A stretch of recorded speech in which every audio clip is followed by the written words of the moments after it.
தலைவர்கள் 100 கோடி இந்த தொகுதிக்கு. இப்ப எல்லாம் செய்தி வருது 30,000 கோடி தேர்தலுக்கு ஒதுக்கி வச்சிருக்காங்கன்ட்டு. அப்பவே தெரியுது. அப்ப 150 தொகுதி, ஒரு தொகுதிக்கு 100 கோடி, 150 கோடி முடிஞ்சு வாங்கிடுறாங்க. வாக்கை பெறுவது வேறு, வாக்கை வாங்குவது வேறு. மக்களுக்கு சேவை செய்து நன்மதிப்பை பெற்று வாக்கை பெறுவது வேறு. அது இறந்துருச்சு அந்த காலம். வாக்கை வாங்குவது என்பது 500, 1000, 200, 300. உங்கள் மனச்சான்றை சுற்றி சொல்லுங்கள் பெருமக்களே. தமிழ்நாட்டில் ஒரு தலைவன் வீதிக்கு வரும்போது தானாக மக்கள் இந்த தலைவனை பார்க்க வந்து பார்ப்பார்கள், கூடுவார்கள் என்று உங்கள் நெஞ்சை தொற்று சொல்லுங்கள். வருவார்களா? வரமாட்டார்கள். அதிகாரத்தில் இருப்பவர்கள் 200 ரூபாய் கொடுத்துக் கொண்டு பெண்களை வெளியில் ஊடகம் போய் எதுக்கு வந்திருக்கிறிய? பதாகையில எழுதியிருக்கிறது என்னங்கிறது யாருக்காக நிக்கிறது தெரியாது.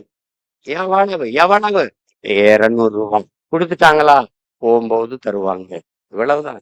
இங்கே அரசியல் எப்படி கட்டமைக்கப்பட்டிருக்கு? சாதி, மதம், சாராயம், பணம், திரை கவர்ச்சி, எதுவுமே தேவை கிடையாது. நீங்க நல்ல அரசியலை எத்தனை கண்டிகளை தாண்டி நீங்க படைப்பீங்க? எத்தனை கண்டிகள்? எப்படி சொல்லுங்க? சாதிய எண்ணம் அரசியலுக்கு வந்த சாதிய சிந்தனை அறிவுரையற்றவன் சொன்னது யாரு? தெய்வத்தின் மகன் நம்முடைய தாத்தா முத்துராமலிங்க தேவர் அவர்கள். ஆனா இன்னைக்கு எங்க இருக்குது?